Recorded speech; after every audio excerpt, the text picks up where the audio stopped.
What's up, guys? I hope you're all doing well, and thank you so much for popping into my review for DreamWorks Animation's newest film, The Wild Robot.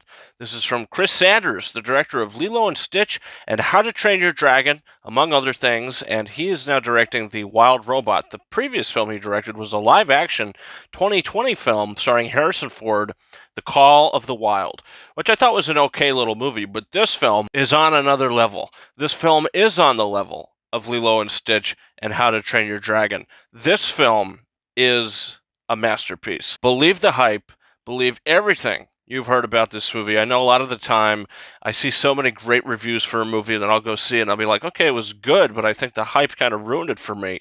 The hype sort of disappears when you watch this movie because you sort of get to discover it on your own. And you get to realize for yourself, oh, this is something special. I think this has something special for everybody. A universal story that I think anybody can relate to, not just with the parenting aspect of it, but with the elements of survival and the elements of, fitting in and the community of these animals on this island that this robot is deserted on after a crash on his ship.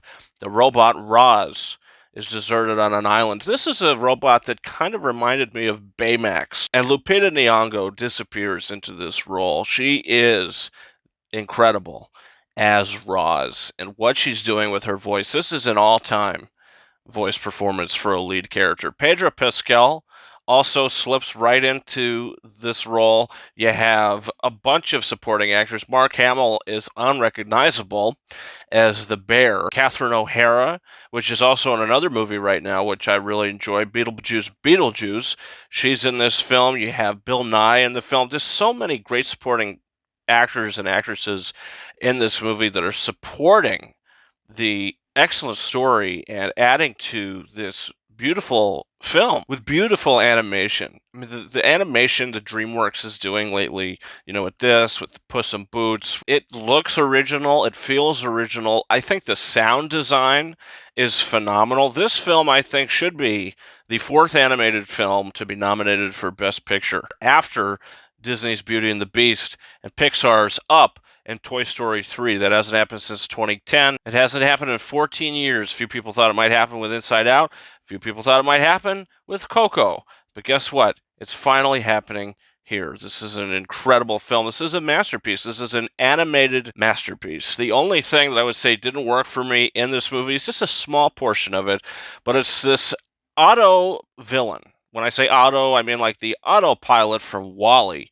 It's a very similar type villain that appears at the end of this film, and I just felt like all that stuff was just kind of mustache twirling in a bit. I don't know, but overall, the movie works on so many emotional levels. The humor in the film is for everybody. The film is entertaining. It looks beautiful. It sounds beautiful. The score, this is one of the best scores of the year. It should be nominated for Best Original Score. This movie should be nominated for so many Oscars. I mean, this is certainly one of the best films of the year. And guess what? I never thought I'd say this, but it's the best animated film of the year. I love Inside Out too. And that's one of my favorite movies of the year. Now, this is one of my favorite movies of the year. And I'm going to give it 4.5 out of 5 stars. Just because that autopilot villain, I can't give it a 5. I'm going to hold it back from a 5, but gosh darn it, it's damn close. You want to know another film that's out in theaters right now? Transformers 1, which is also another great animated film.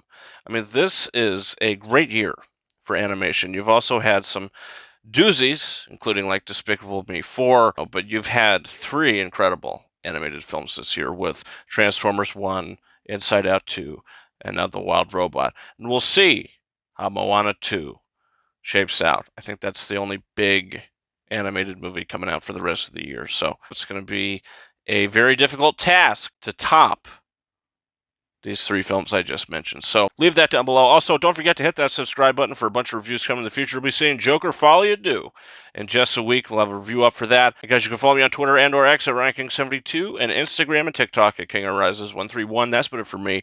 Thank you so much for watching my review for The Wild Robot. And until next time, over and out.